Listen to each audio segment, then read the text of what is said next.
Bonjour à tous, bienvenue dans cette nouvelle séance du jeudi 23 avril. Aujourd'hui, nous commençons donc un nouveau chapitre. Il faudra donc prendre une nouvelle page pour noter ce nouveau chapitre. Ce nouveau chapitre rentre dans le thème Le vivant et son évolution que nous avons vu en début d'année quand nous avons parlé des arbres de parenté. C'est donc le chapitre 2, la nutrition des végétaux. Nous allons commencer par faire des petits rappels de 6e et nous demander de quoi a besoin une plante pour grandir. Pour faire ces rappels, nous allons étudier plusieurs expériences. La première expérience est celle que vous voyez ici. Il y a deux pots, le pot numéro 1 et le pot numéro 2.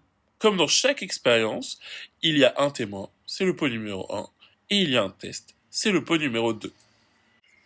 On voit ici que dans le témoin, il y a eu de l'eau, des sels minéraux, du dioxyde de carbone et de la lumière pour faire pousser la plante. À la différence du test numéro 1, où il n'y a pas d'eau. C'est donc l'occasion de revoir la méthode pour décrire une expérience. Je vous rappelle qu'il y a toujours deux étapes.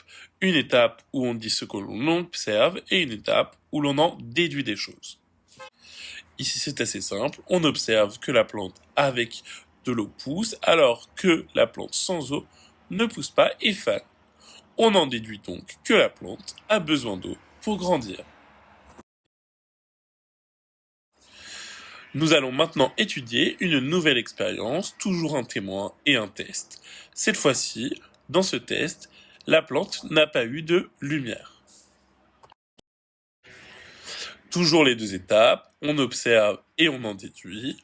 Ici, toujours assez simple, on observe que la plante sans lumière jaunit, alors que la plante avec lumière pousse normalement.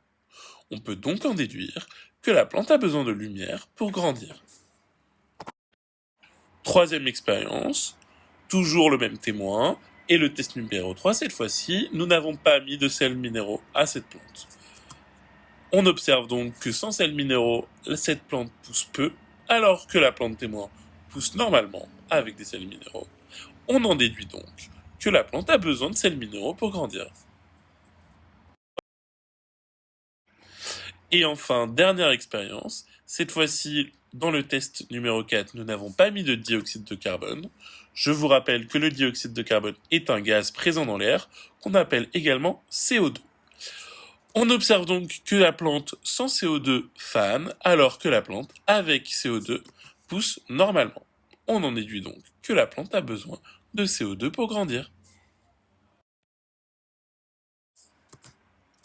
Conclusion générale, la plante a besoin d'eau, de sels minéraux, de lumière et de dioxyde de carbone pour grandir normalement.